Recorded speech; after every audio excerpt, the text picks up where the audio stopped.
A história da Assembleia de Deus em Santa Catarina e sudoeste do Paraná iniciou de forma inusitada.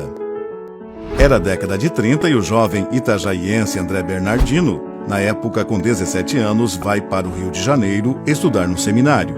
Tinha o sonho de se tornar padre. Mas deslumbrado com a cidade grande, acabou se envolvendo na vida noturna carioca e alguns meses depois contraiu tuberculose, sendo expulso do colégio interno onde estudava. Sem lugar para ficar, só lhe restou um quarto no porão de um navio em reforma ancorado no porto do Rio de Janeiro. Naquele pequeno espaço, a doença de André se agravou, atingindo os 2 pulmões. Um dos operários que trabalhava na reforma do navio se compadeceu do jovem, que estava cada vez mais debilitado, e entrou em contato com a Assembleia de Deus de São Cristóvão. Alguns dias depois, os missionários Daniel Berg, Gunnar Wingren e Paulo Leivas Magalhães fizeram uma visita ao jovem moribundo à beira da morte. Ao orarem por André, o milagre aconteceu e o jovem foi curado imediatamente. Sensibilizados com aquela situação, os missionários levaram André para um alojamento na igreja em São Cristóvão e nos meses que se seguiram, convertido ao Evangelho, André foi ministrado na palavra pelo missionário Gunnar Wingren. Músico talentoso, André passou a cooperar nos cultos e antes de decidir voltar para Itajaí, ouviu a voz de Deus lhe falando através de uma mensagem profética que o usaria para dar início a uma grande obra. A visita na casa de suas tias que residem em Itajaí, bem próximo ao porto, foi a confirmação. André realizou um culto e 2 almas aceitaram Jesus. Era 15 de março de 1931.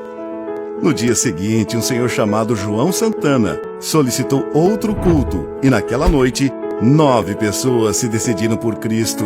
Santana ficou tão feliz que ofereceu o terreno onde morava para a construção de um local que abrigasse as reuniões. 3 meses depois, no beco que recebeu o nome de Pentecostal, foi inaugurado o primeiro templo. Confirmava-se assim definitivamente em solo catarinense a Igreja Evangélica Assembleia de Deus. A partir daí, foram muitas as perseguições, lutas e provações enfrentadas pelos pioneiros. Mas nada pôde deter o crescimento da igreja por todas as regiões. Desde o início, o avanço da Assembleia de Deus teve como característica primordial as decisões sempre realizadas em reuniões de obreiros permeadas por orações e manifestações do Espírito Santo e a busca pela vontade soberana de Deus. Foi dentro desse espírito de união e organização que surgiu a Caixa de Evangelização e, em seguida, a Convenção das Assembleias de Deus, direcionando assim de forma mais efetiva a mudança de obreiros para atender à necessidade dos trabalhos e a contínua instalação de igrejas em todos os municípios catarinenses e também no sudoeste do Paraná. A semente plantada em solo fértil deu frutos. Somos hoje uma igreja conhecida pelo trabalho sério, dinâmico e destacado na restauração de vidas e na propagação do amor de Deus. Contamos com mais de 230 mil membros e 64 mil congregados, distribuídos em 2.900 templos, em 300 campos eclesiásticos.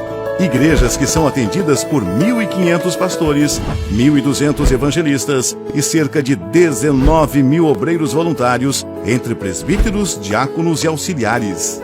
Os números expressivos não alteraram a nossa essência.